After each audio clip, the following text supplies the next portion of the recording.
Welcome to Sober Sunrise, a podcast bringing you AA speaker meetings with stories of experience, strength, and hope from around the world. We bring you several new speakers weekly, so be sure to subscribe. We hope to always remain an ad-free podcast, so if you'd like to help us remain self-supporting, please visit our website at sober-sunrise.com. Whether you join us in the morning or at night, there's nothing better than a sober sunrise. We hope that you enjoy today's speaker. It's a privilege to introduce tonight's speaker. For those of you who may have gotten the message, Scott Parker is speaking tonight, and that means nothing to me. But when they said it was Papusa, okay, I got it. So now, Scott and I have been carrying the message out at Homeward Bound for quite a few months now, and it's a real pleasure to hear him speak to the guys out at Homeward Bound. He carries a great message to those guys, and they get a lot of hope out of hearing him speak. So, Scott, if you would, please.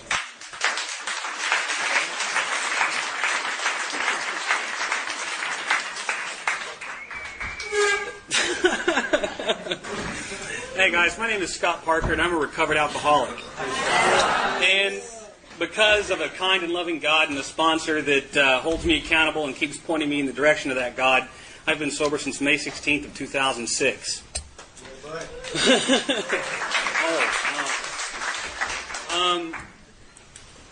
No, go ahead. It's all good. I get to start at, my story, to start at the beginning of it. I started at a very early age, I guess. I had my first beer when I was 5. And I was with a group of kids on our block, and we had this little fort at the end of the road in the field, like little boys are wont to make. And one of the guys had stolen a beer from his dad and some cigarettes. And so we went to the little fort, and we started to drink it. And it got passed around a couple of times, and then we heard a voice getting called. And they didn't know who it was, and we had made little lookout holes in it, whatever army might be invading. So they looked out at a hole, and they found out it was my dad. Well, while they were looking, I downed the rest of the beer. It's their fault for turning their back. And but what I remember about, to continue on with that part, guy got mad, punched me in the face, and that would pretty much tell the story of a lot of bar brawls to come later on. So I come out of the deal, and I couldn't tell you the first time I drank a Dr. Pepper or a Coca-Cola or had iced tea, but that was a Miller High Life, and it was the kind that had the pull-off tab. Am I telling my age there? Where you could actually pull the whole tab off, and I'm staggering down the street. One beer to a 5-year-old is, it's pretty detrimental, I guess, and Dad was not too happy, and I caught a whooping for it. But the thing is, I still remembered how I felt when I drank it. And it felt great. I got sick and threw up, caught a whooping, got punched in the face. But I'm not remembering any of that stuff. I thought it felt great to be drunk. And so any time after that, for a while, my parents didn't drink. And any time after that, for a while, if somebody's parents had a beer out and they turned their back, I was grabbing it and drinking it. And I would make up whatever story. If they left the room, it spilled, but I cleaned it up. And so that was kind of my MO for a while there. But I laid off for the booze until I was about 12. I held off as long as I could. And it wasn't until 12 really. We had gone overseas with my dad. He traveled a lot, and the trip happened to coincide with the summer at school. We went to the Middle East. Alcohol's illegal there, so if they had it, they don't care how old you are to buy it. And we went to this place to jump off the pier into the Persian Gulf, and they had a little place to get cheeseburgers and whatnot. And I was feeling at that time that separation that, all drunks feel. I didn't fit in with anybody. All the kids were older. They were my brother's friends. I couldn't talk to them. I couldn't communicate with them. I couldn't join in any of the fun other than just being there. And it wasn't until I distinctly remember, we're sitting there waiting to go out to the pier, and I remembered, I'm not feeling cool, but I remember when I was 5, and I drank, and I felt great. So I went inside to the bar, and it was like right up to here. and just put my money on the counter and said, I'll have a draft. And he poured it, and they went jumping out on the pier, and I stayed there drinking. I mean, I was having the fun. They weren't. And that kind of started it. Anytime I felt uneasy, unokay with who and what I was, I know what fixed that, and that was alcohol for me. It always took me to that place where I could finally talk to you, I could feel a part of what was going on, and I wanted that more than anything. And, high school, standard stuff. I mean, just partying with my friends on the weekend. A friend of mine's mom was the one that actually bought the beer, and my first exposure to AA, actually, was with them because we had to wait for the party to start when they got back from the AA and Al-Anon meetings. And I always kind of wondered, and his mom would drink, and I was like, I don't get the whole AA thing. I thought that if you were an alcoholic, you couldn't drink, but she does, okay, whatever. And alcohol fixed me, and that's what was important to me. It wasn't nothing else was important. I was a budding musician, and all my heroes were a few of them are alive, but most of them dead from drinking and other things. Which is why I identified with that part in Bill's story when he's talking to Lois about, men of genius come up with their best ideas while they're drunk. I didn't think I could play the guitar unless I was drunk. I didn't think I could write music unless I was drunk. And so I thought this was all part of it. I'm a guitar player. I get drunk. That's the deal. So I go off to college, and I go to this small Christian college out in West Texas. I got busted there for having alcohol, and I made a deal with them. They said, well, we were going to send you to this Saturday class about drinking and the dangers of drinking. And I said, are you going to tell my parents? And they said, not if you go to the class. And I said, then I'm going to the class. I couldn't care less about the dangers of alcohol because it fixed me. And so I quit college just before they kicked me out and decided to... So officially I quit, but man, the axe was coming down. And so I moved to Austin thinking I was special and this hot guitar player that, my grades show how much I cared about anything else but drinking and playing guitar. And I go to Austin and I start working there. I'm a bouncer working on 6th Street. The bar I worked at, you couldn't get every free drink, but all the Pabst Blue Ribbon and Pearl Light you could drink was for free. And so I did. And it was at this point in my life where I actually got 12-step for the first time. And it was with a guy that was a friend of mine that, phenomenal guitar player, absolutely incredible. And he was a roommate of mine. And he was, go to AA, done the steps, that kind of thing. And we're sitting there one night at one of their gigs. I always went to their gigs and watched them. And it was one of their breaks. And I had, $25 to my name. And the margaritas were $1.50 a piece. I had done the math before I got there. I had the standard bachelor fridge. There was a bottle of mustard and ketchup, and that's it. And my $25 was going for booze. And I'm sitting there drinking, and I used to drink those drinks like that had straws because I really never could keep track of how much I was drinking. And I would just take the straws out and set them on the table. I see that's not a new idea there. And so...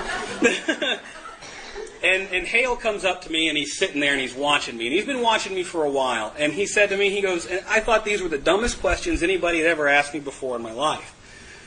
He's like, how many have you had to drink tonight? And I was like, well, let me count the straws. And so, no clue. And he goes, well, how many are you planning on having? And I said, I got $25, so however much that's going to get me. And this is the first dumb question. Have you ever thought about slowing down? And I looked at him and said, why? Why would I want to do that? And then he said, well, have you ever thought about stopping? And that was the dumbest question I thought I'd ever heard in my life. I was like, why in the hell would I want to quit doing this? This is great. And as time went on, it kind of got me thinking a little bit, and I still had the job as a bouncer, lost my day job at the bookstore. It just didn't work out. They wanted me to be there in the morning. And come on. And I was in, and I was in 3 bands at the time, and you have to try to get kicked out of bands, and so soon I was just down to 1 band, and then it was just me, and so I thought, maybe, this thing is a problem here. And so I did go to AA, but not very much, and here's why. I went in there, and I sat there, and I've lost my job. The music's going away, which is the only thing I loved at the time, besides getting drunk. And I'm sitting in the meeting, and I'm listening to these guys talk, and talk, and talk, and talk, and talk. And they're talking about things like, I can't keep my girlfriend. I lost my job.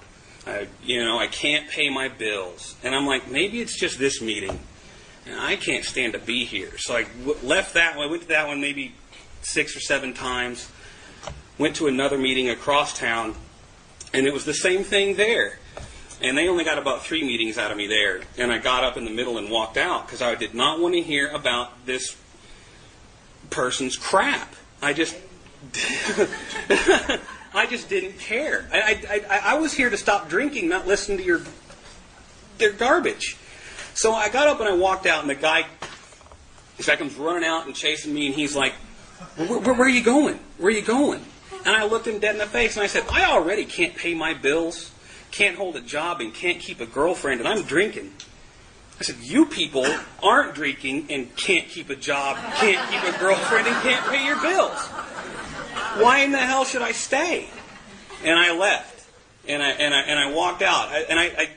One thing I said to him before I left was, I said, you know what? I drink too much, and I'll probably die by the time I'm 30. But you people have 30 more years of living miserable, and that's not something I want. And I left, and decided that Austin was just too much for me, so I moved back to the Abilene, which is the place I went to college, thinking, small town, I'll be cool. Not so much. Did you know they have liquor stores in Abilene? And so I was in Abilene, and I drinking again. I mean, just the same stuff over. And I said, okay, I'll try this AA thing again. And so I go back to AA, and I meet one of the coolest people I think I've ever met in my life. And she was a sweet lady, and I don't know what's happened to her now, but she was this Irish nun. And I met her at an AA meeting. And that was the first time I ever heard anything about God, is in that meeting. And I talked to her outside beforehand, and just thought she was the coolest thing in the world. And the Catholic Church had moved her to Abilene, to a small town, for the same reason I moved there. And so I'm talking to her, and they mention God, and I just joke around with her, lean over next to her, and say, "Oh, this is about God. You got this nailed," And so. And we become. Her name is Catherine, and I wish I knew what happened to her. I gotta go make it out to Abilene and see what she's doing. And anyway, what happened one time is Catherine called me at about midnight one night and said, "Hey, I'm at this bar, and I'm about to drink, and I need help."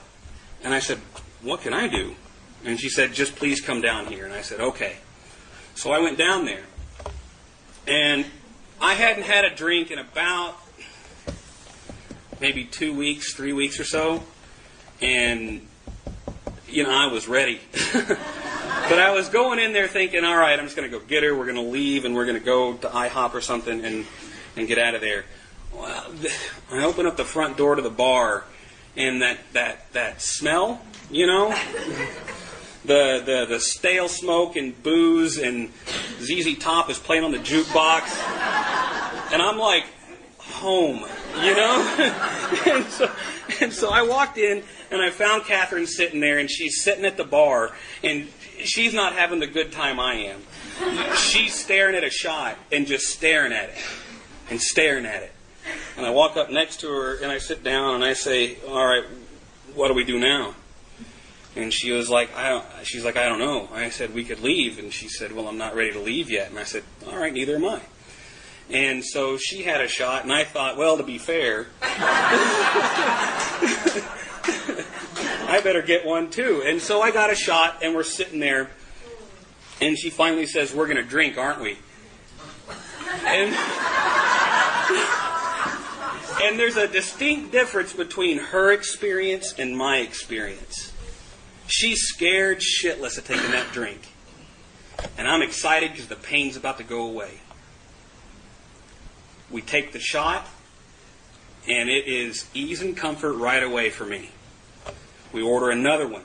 And she starts praying before each shot. and she's crying at the same time. She's praying and crying, and the prayer she's saying is that she hopes this is the last one.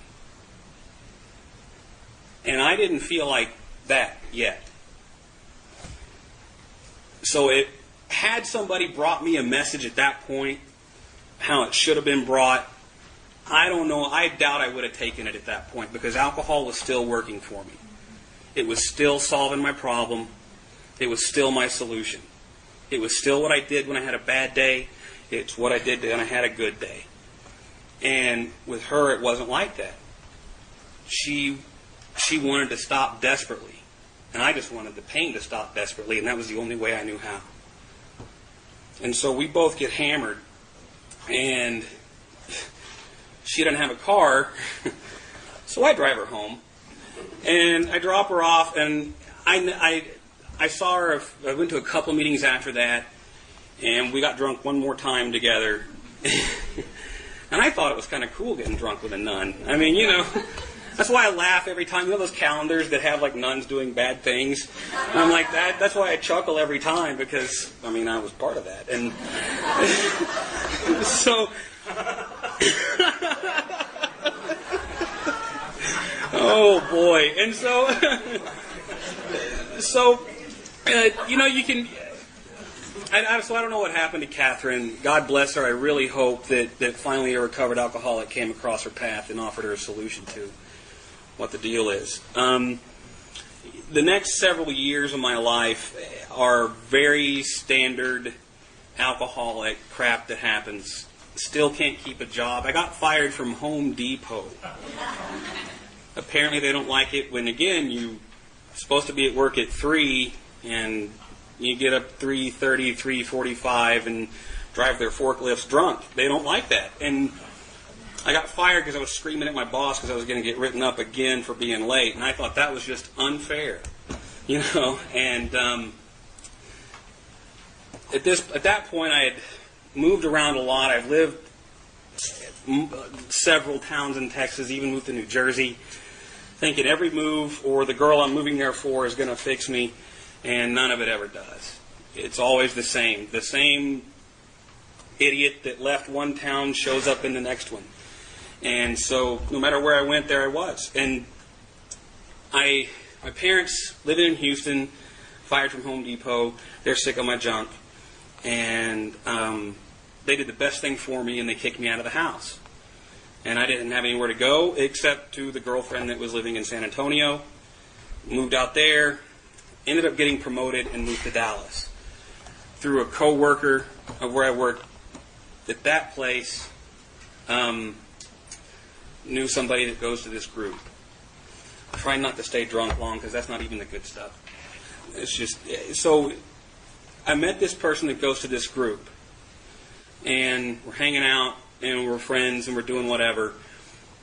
And several times I'm like, hey, let's go get a beer. Let's go get a beer. She's like, no, I don't drink. I don't drink at all. And I'm like, oh, you can watch. Because it's happening. But whether you're there or not. But and so what ends up happening? And the funny thing is, I thought I had this girl fooled, and I'd sworn off twice to her. She'd call me while I was on the couch hurting. I'd taken antidepressants again, and because that's going to solve the whatever. And drinking and Wellbutrin not a good idea, but still didn't stop me. I decided to stop taking the Wellbutrin because that was really interfering with how much I could drink.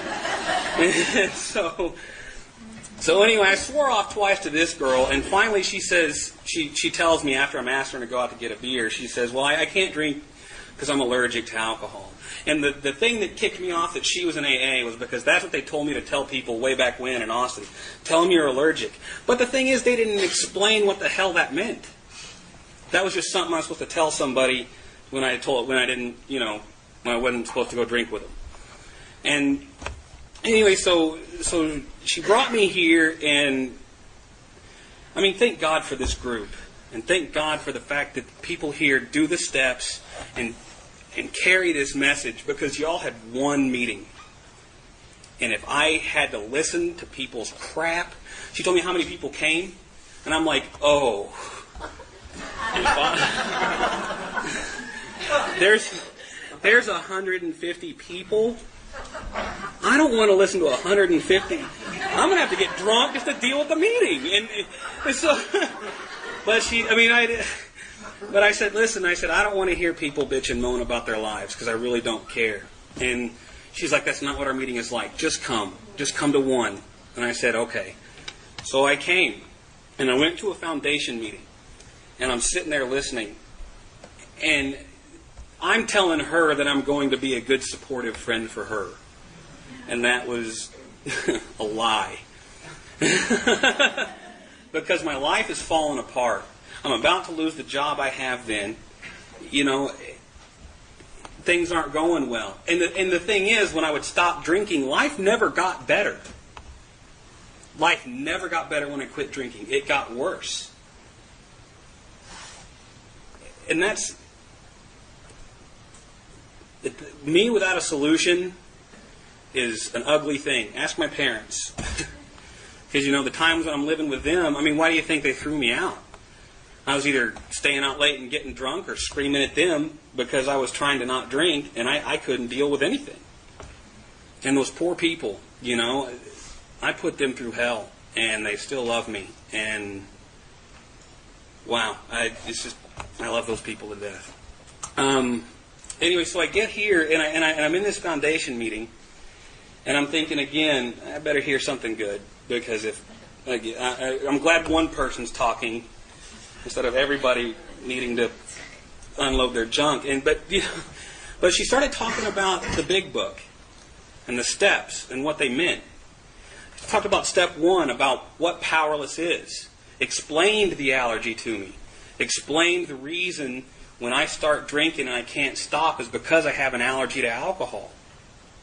It's because this craving that I break out into is why alcoholics are powerless over alcohol. Why I'm powerless over alcohol. My life is unmanageable. I'm sitting there just reading it thinking, well, yeah, it is. My life is not unmanageable because I lose jobs and can't keep a relationship and can't pay bills. My life is unmanageable because I can't stay away from booze. That's why my life is unmanageable. I would tell you I drank for all different kinds of reasons. I was molested until the age of 7. That girl I moved to New Jersey for got an abortion and told me after, I didn't even know she was pregnant. I used all these excuses. I was picked on growing up. Poor me. I use all these excuses to drink, but that's not why I drank. I drink because I'm an alcoholic. I drink because I am powerless over alcohol, and my life is unmanageable. Alcoholics drink, and I am. So I did. And that whole meeting, I couldn't stop thinking about that. I vaguely heard about step 2 and 3 in that meeting, but I couldn't stop sitting there thinking about, my butt was nailed to the chair. I was like, wow, I really am an alcoholic. I truly am. And I can't do anything about it. Until she said that the big book says I can go try some controlled drinking. The week or a month, it doesn't... for me, 10 minutes. And I've got a good idea. I've got a plan working. And so after that meeting that night, we went out and had dinner with a couple other friends, and I dropped her off back at her car, and I went straight to the flying saucer. And I said, okay, controlled drinking. This is it. I'm going to test myself, and we're going to see how it all goes. I'm going to have one beer. Well, but I have that flying saucer membership card thing, and I'm trying to get that gold plate on the wall, and we can apply 3 beers to that in one night. So 3 beers, and we're good. So I decided on 3. And so I'm in the bar, and I start to drink, and I'm drinking, and I'm chatting with the folks next to me, because I can now. And and then I stop, and I thought, oh, I was supposed to stop at 3. And I asked the bartender, I was like, how many have I had? And he goes, 9. And I went, what the hell? Let's go. I mean, I've already blown it. Might as well blow it all the way, And so I got good and hammered then. And there are several more benders that come along. And remember Catherine and how she felt when she drank? It's on my birthday. And again, I'm going into this whole thing with a buddy of mine, thinking 2 drinks, 2 beers. I'll even do beer. I'm not even going to do bourbon. Bourbon was my favorite thing on the planet. That was what I loved to drink. And I was like, I'll just do beer. I'm not going to do bourbon. And I stuck to 2 beers. It was the bourbon after those 2 beers that was the problem. And but the thing is, when I got drunk then, when it fixed me before, it wasn't working anymore. And I'm this angry, pissed off person because I'm trying to get relief and I'm not getting it anymore. I don't know how much alcohol it would have taken to get to that point like I felt when I was 12 or when I was 5. And I tried to get there a bunch, and it just didn't get me there anymore. So much as the waitress knew me from high school. This is back in my hometown where we're at. And she comes up and she says, you still drink like you did in high school? And she said, well, you drink more. And I'm like, all right, 2 more shots. And she comes and she says, well, don't you think you've had enough already? I mean, I looked this woman dead in the eye and I said, I didn't ask for a commentary on my life. I told you to bring me 2 more bourbons. And it came out and she called me a few names, and which she should have. And I got drunk then. And I'm staring at these bourbon, these 2 shots she brought, and I'm like, I don't want to drink them. And then I remembered Catherine. And I remembered what I was told here. And it only took me about another month of trying the experiment again. Because then I was too embarrassed. I was too embarrassed to admit that I was really an alcoholic. And I got drunk again. And the thing is, when I got drunk at this point over the last several years, I didn't want to be alive anymore. And I would pray when I was drunk that God, don't let me wake up from this one. And then get pissed off in the morning when I did. And I'd had enough of that. And it was y'all's smiling faces that I remembered when I came to the last time I had a drink. Because y'all were happy. Y'all lived life. You weren't hiding from life. And I wanted that. I wanted that desperately. So I called my friend back up and said, can I come to the meeting again? And she said, you can come anytime you want. And I did. And I came, and again, my mind is already starting. You're making too big a deal. The headache's gone. You're making too big a deal out of it. I started reading stuff in the big book about leading a double life. And that was me. Because while I might be able to come off as somebody that was okay, some of the time, I wasn't. And so I decided to get a sponsor. And I talked to this guy with a big, gray, bushy beard, looks like Papa Smurf. And it was a 3-minute conversation. And the friend of mine had been dragging people up to me. You want to talk to that person? I'm like, no. And I was angry, very angry. And what about this person? No. And then I kind of looked over and saw Myers, and I said, what about that guy? You want to talk to Myers? Do you want to talk to Myers?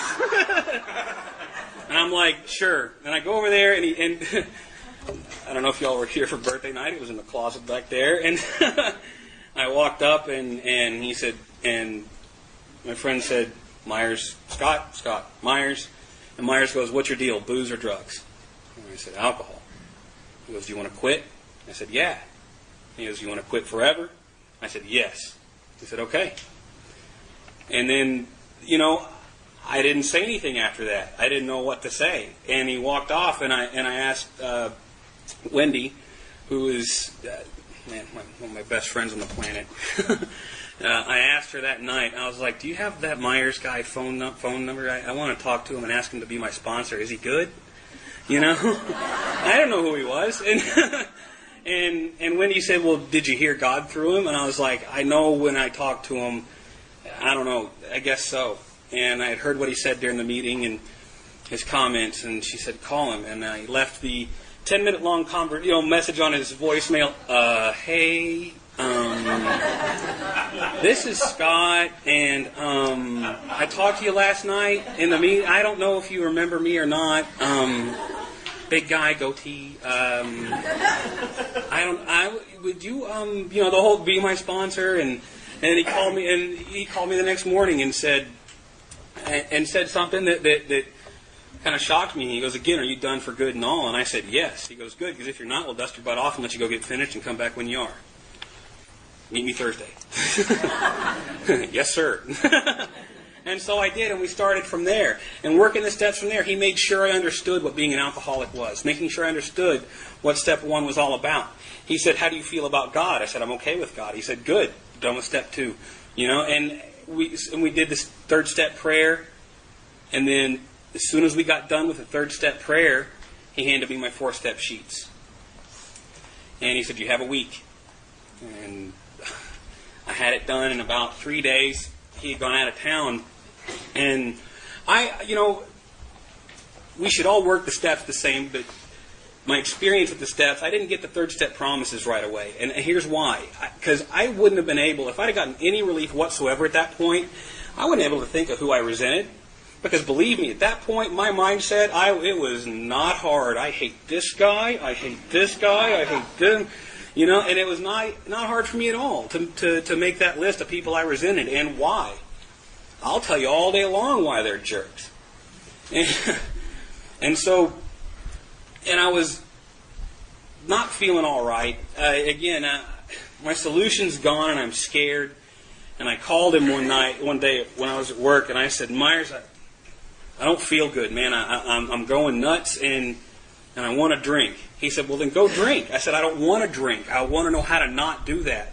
He said, "When do you get off of work?" I said, 5 o'clock. He said, "Go to the 24-hour club." I said, "What am I going to do there?" And he said, "You're going to talk to another alcoholic. You just talk to somebody." I was like, "What do I tell him? I've only got," that conversation actually happened. I only had like 3 or 4 days. And I said, "What am I going to tell him? I've only got like 4 days." He goes, "That's 3.5 days longer than most of those guys have. Go tell him about it." And I said, "Okay." And I went, and it was magic. It was great. I wanted more of it. I'm still grindy. I'm listening to Melanie do the steps, and I distinctly remember this. And I'm listening to her do the steps, and she's talking about 8 and 9. And the freedom that comes from 9, and how I'm feeling then on page 52, those bedevilments, how I'm feeling then is step 9, a lot of that stuff slips away. And I didn't believe her. And I'm staring a hole through her through the whole meeting, and she comes up after, she says, "Scott, are you okay?" And I went, "No, I'm not okay. Thank you for asking." And she was like, "Well, how far have you gotten?" And I was like, "I'm waiting to do my 5th step." She goes, "Well, good, just do your 5th step." She goes, why are you so angry? And I said, "I think you're full of shit." Because, the 3rd step stuff didn't happen, and so if the 5th step stuff didn't happen, I was gone, right? Nothing could have been further from the truth. I met Myers that Tuesday. We did my 5th step. And through the whole thing, I'm starting to kind of feel it's starting to go away. And I'm like, I'm the one here that caused all of this. They're not the ones. It was because I was trying to get what I wanted when I wanted from them. And I did whatever I had to do that. And they got sick of my crap. And so when I left that, I had this whole shift going on. And there's this magical hour that you do after your 5th step. At least it was for me. And I'm sitting there and I'm thinking about the first 5 steps. What did I forget? Did I leave somebody off? Have I been thorough? Do I know my truth in step 1? Am I willing to believe that there's a power greater than me that can do this? Step 3, to do the decision to get through the rest of the steps. All right, I've got that decision down. Was I thorough on this 4th step? Did I tell Myers everything in the 5th step? And as I'm doing this, this weight is being lifted. And at the end of that hour, I did 6 and 7, and started writing people that weren't on my 4th step. That list is step 8 list already done. From that, I wrote because of the way my mind had changed. It wasn't hard for me to think of people that I had stepped on that I didn't resent. Well, I screwed this guy over. I owe this guy money. and I screwed this guy over. And this person. And I really hurt that girl. And my whole outlook on life started changing drastically. And I went from this guy that just stand there and just, to just feeling free. Feeling free. I could look people in the eye. It was my fault. And guess what? Because of these 12 steps, I can do something about me. I can get connected to a power that can change that. And I wanted more of that. Man, I came in halfway through the meeting on Tuesday after doing my hour, and I'm grinning, and I'm happy to see everybody instead of wishing I'll just get the hell out of my way. And so I wanted more. And Myers says, amends. Time to do amends. And step 10. I said, okay. So I took a Friday off from work and a Monday off from work. And I drove out Thursday night after work down, and I called people that I could get a hold of. Everybody could get a hold of from the Tuesday when I did my amends to that Friday. I had I'd known 5 people in Dallas at that point, so I made those amends before that. And then I called the people and set up appointments in Austin, Houston, and San Antonio. And I drove down to Austin, met with everybody there that I could find. Drove to Houston, met with everybody there, then came back up through San Antonio. And on that trip to Houston, that was, I guess it was a week after I'd done. Anyway, it was Father's Day weekend, and we're having dinner with everybody, my family, my brother, his wife, and her folks, and everything. And I don't know exactly when the obsession to drink left, but that's when I recognized it was gone. Because everybody there's drinking and having a great time. And I'm drinking Dr. Pepper and having a great time. And I realize in the middle of the meal, and I start laughing. And my brother leans over and says, what's so funny? I'm like, all y'all are drinking and I don't care. and he was like, that's great, man. And it's just been like that ever since. Myers, step 11, right out of the book. Every morning, it's the highlight of my day. I mean, in the morning when I get up, I follow the directions right out of the book. As soon as I can have a conscious thought when I wake up, I think, for my thinking to be divorced from selfish, dishonest, and self-seeking motives. And then I get out of bed and start my morning. And I'm thinking about my day ahead. And then I get on my knees and I pray. And then I pray for direction. And then I sit and I be quiet and shut up and listen for the direction.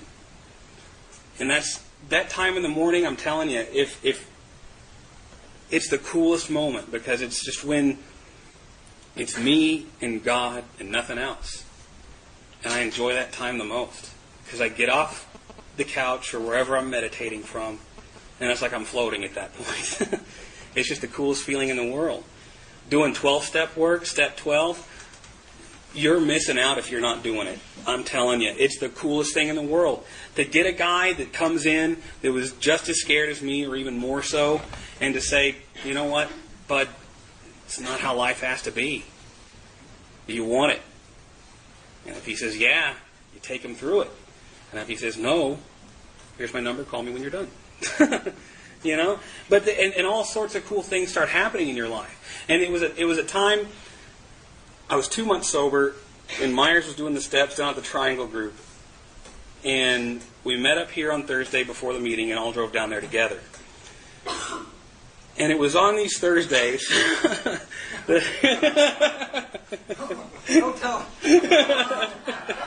Yeah, we've all signed things saying we're not really going to divulge what was said in the car, but that's where I got the nickname Papusa from, by the way. But so we're in the car, but the time we're having in the car is the greatest. I'm laughing so hard I'm crying, and it's me, Dale Myers, and a couple of guys that aren't here anymore. God be with them. But it was the coolest time. And on the last trip back, I'm sitting in the front seat with Myers, and I looked over at him and I said, thanks, man. And he's like, for what? And I said, every drunk I had, every time I drank, this is what I was trying to get. This feeling right here. And this is better than anything I've ever felt before. And all I can say is that it gets better after that. I've had plenty of times with friends here carrying the message with Dale and Brad and Myers and all Wendy and all the other John. There's a bond there you get with those people. And it's the coolest thing you've ever felt in your life. It's this closeness and this camaraderie that before, because I've got this spiritual thing I'm disconnected from everything, that's taken care of now because of these steps. And I can have relationships, real relationships with people. I'm not trying to take from them. That's done. I can actually give to a relationship and not expect anything in return. And to have those relationships with people are the coolest thing. It's the best. It's hard for me to think of cool things to talk about what my life is like now, because there's been just so many. And oh man, starting back to school. Fourth time's a charm.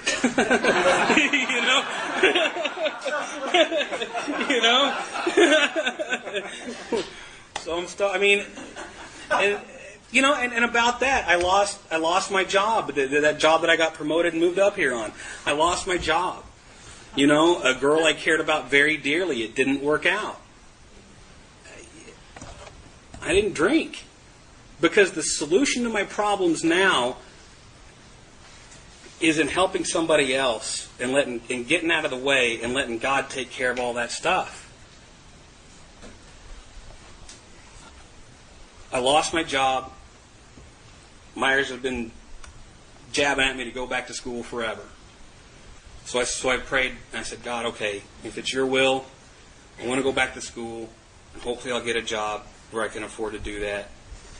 And I was manhandling it, to be honest with you. I had the kung fu grip on it. And it's going to work out. This is going to do here. And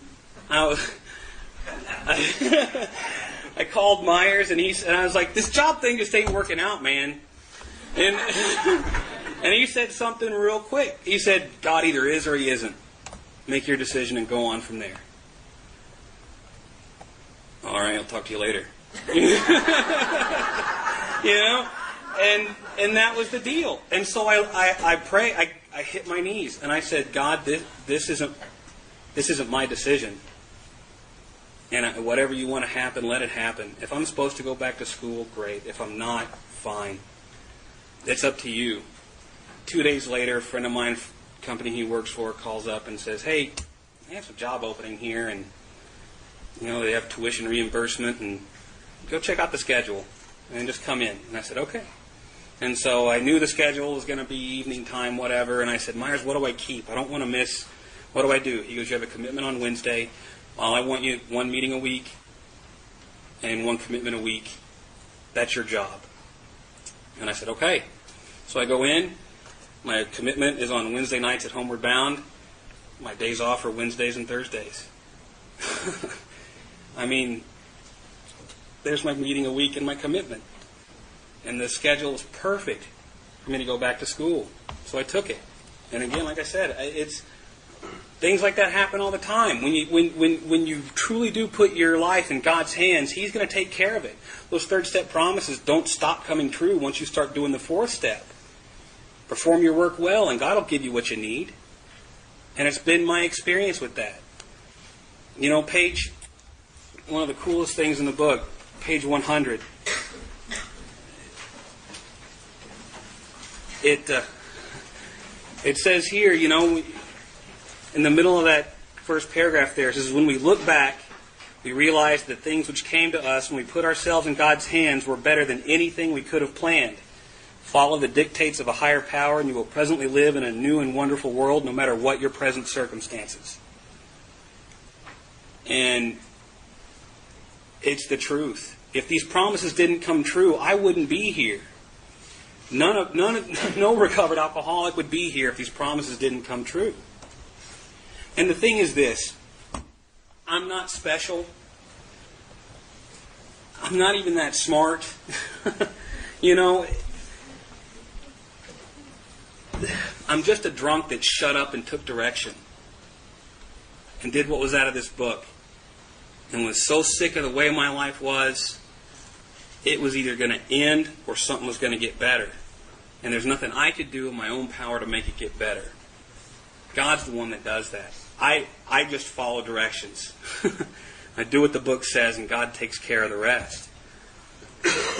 And if you're here tonight for the first time or new in sobriety, early on, and you're kind of wondering or on the fence what to do, man, get a sponsor that's done the work and ask them. The 12th step says we've had a spiritual experience as the result of doing these steps. Ask that person, have you had a spiritual experience as the result of doing the steps? They've got to qualify you. They should. They got to qualify you to see if you're the real deal alcoholic. Qualify them to see if they're a qualified sponsor. And if they say, yes, I have, then don't leave them alone. Tell them you want it. And because if you've had the spiritual experience, you know to keep it, you got to give it away. And if they're worth their salt, they'll give it away. Because that's where all the fun is. Going to Homeward Bound and the 24-hour club, nothing I love more. But those places have saved my bacon. I'm glad the 24-hour club is open 24 hours a day. You know, and there's been plenty of times. It's 11 o'clock at night, and I'm like, I gotta go. And I head down there, and it never fails. There's always one guy that wanders in that's hurting, and he doesn't know what to do. And so I just talk to him, to get to know him, tell him my story.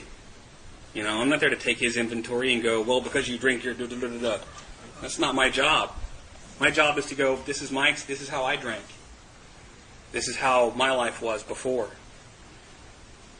But it's not that way now. Are you interested? Good thing is, his answer isn't his answer is his answer. My sobriety is dependent on me sitting there offering it. Not whether he takes it. God bless him if he does. But if he doesn't, that's okay too. You know? Hopefully somebody else can talk to him that he'll get it. You know, again, thank y'all. Dr. Bob's story, I love it. I'm going to end with this because it sums it up in that last paragraph, which is where the good stuff is. And, can we delete that part? Anyways, the last paragraph there, and this is again what I would say again to the newcomer. Dr. Bob sums it up in a paragraph, the whole thing I've been trying to do this time I've been up here. It says, if you think you're an atheist, an agnostic, a skeptic, or have any other form of intellectual pride which keeps you from accepting what's in this book, I feel sorry for you. If you think you are strong enough to beat the game alone, that's your own affair. But if you really and truly want to quit drinking for good and all, not one day at a time, for good and all, we know that we have an answer for you. It never fails. If you go about it with one half the zeal you have been in the habit of showing when you're getting another drink. Your Heavenly Father will never let you down, and that's the truth. Thank y'all so much. I love every single one of you.